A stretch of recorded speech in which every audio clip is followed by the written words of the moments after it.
Dear students, today we are going to talk about this scintillation counter. It is one of the radiation detector. You know very well. We discussed in the last class about the radiation detector, that is mainly about the GM counter. Now in this class we are going to study about the scintillation counter. Okay, the scintillation counter, which is going to work on the principle of fluorescence.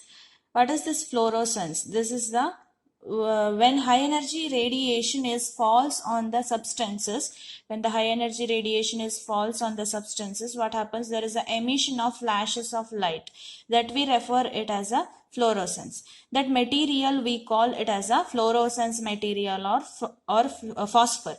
Okay, we discussed about the nuclear radiation detector. That is nothing but the instrument which is used to detect the nuclear radiations. We discussed about the alpha, beta, gamma also. This alpha is the helium nuclei, beta is the electron, and gamma radiations, which is the high energy photons. Many other counter we are having, including GM counter, which is used for the, that is, which is working on the principle of ionization. Here, this is the counter radiation detector, which is used to detect the nuclear radiation, which will be working on the principle of fluorescence. Okay, this is the block diagram.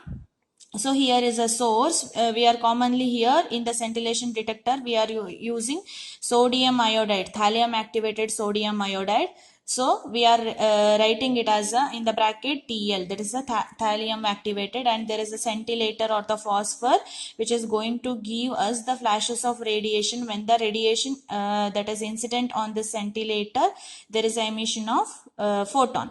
Okay, this is again we are having here photo multiplier tube.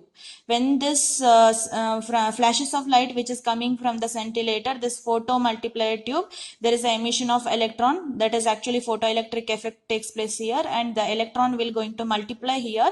So the name is photo multiplier tube. Photo electrons are going to multiply here. And the amplifier, that is used to amplify the signals which is coming from the photomultiplier tube. There is a number of electrons which is collected at the anode, that will give you the signals that will be going to amplify in the amplifier. We are using here pre-amplifier and that linear amplifier. And the scalar or the counter, the circuit which will going to give you the count. Okay, let us come to the construction and working of this. Okay, here the source we are using is thallium activated sodium iodide. Okay, in this thallium activated sodium iodide, this is the inorganic scintillator we are using here. We can use other scintillator like cesium iodide, zinc sulfide also. Okay, there is a cap, that is a magnesium oxide reflector we are using inside here, that will reflect the photons that should be travel in this only one direction. Okay, that is this sodium iodide, this scintillator is covered with aluminium cap, because this scintillator is very hygroscopic in nature. To protect that from the environment, we are using here aluminium cap. This is the source and the scintillator. And there is a photo multiplier tube, as we seen in the block diagram. There is a photo multiplier tube. This part from the photo cathode, it is having a photo cathode from this to this part. We are referring it as a photo multiplier tube. Okay, this photo multiplier tube consisting of a photocathode. This one is the photocathode, and anode, which is going to collect the electron, and there is a number of dinodes which is used to multiply the electron here. Okay, there is an anode that will collect the overall electron which is multiplied. And this photo multiplier tube, okay, the radiation coming from the source which is fall on this scintillator.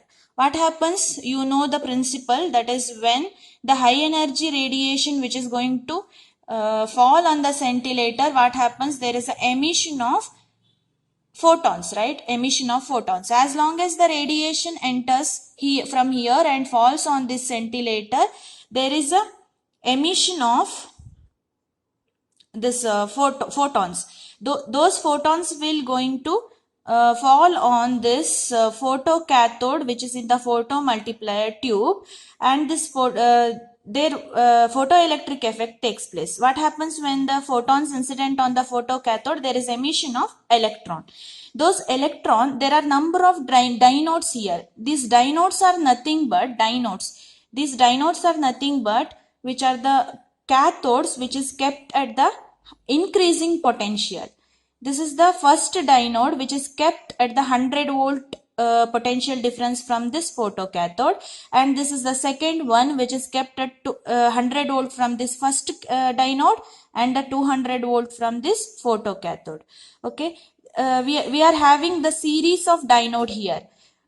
As long as these photons from the scintillator which is going to collect at the that is going to hit the photocathode, there is emission of photoelectron. Those photoelectron will going to multiply in the series of dinodes here. Series of dinodes, these electrons will going to multiply.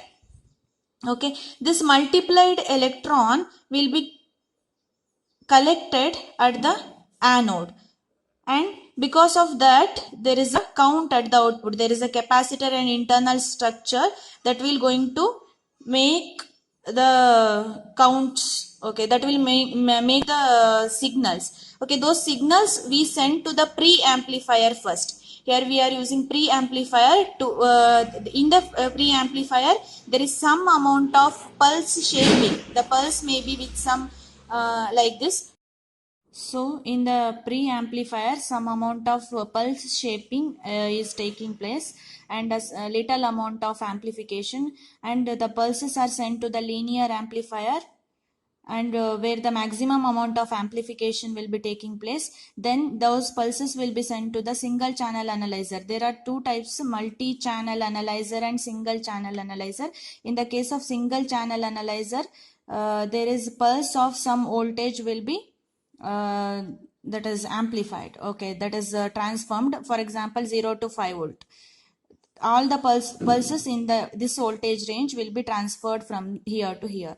And at the scalar there is a count. Scalar is nothing but the counter where the counts will be displayed. So the amount of radiation which is coming from the coming from here, that will be proportional to the ion, that is scintillation produced here, and the multiplication occurred here, so that we will get the count at the output. If I am in the normal this photomultiplier tube, which is having nearly a typical tube having nearly 9 to 10 dinodes. Okay, so this will give, for a single electron we will get 10 power 6 electron at the output here. For a single electron as an input, we will get 10 power 6 electron at the output.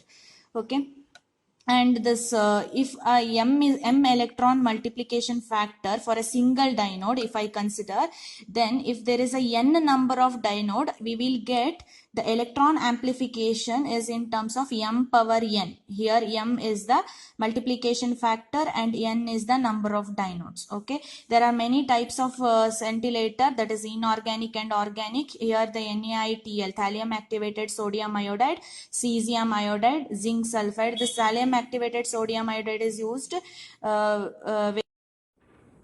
so this thallium activated sodium iodide is giving very high yield compared to this, and the less conversion time. This cesium iodide is another inorganic scintillator which is having 40% lesser yield than this and 4% higher conversion time. And also many other scintillator which is used we are going to use, that is zinc sulfide. And there are some organic scintillator, anthracene. It is a liquid scintillator, one of the oldest. And the plastic scintillator, we are preferring more the because this is a very that is we can have with any shape, and the amount which is available in the very lesser amount. So this is all about the construction and working of scintillation counter. Thank you.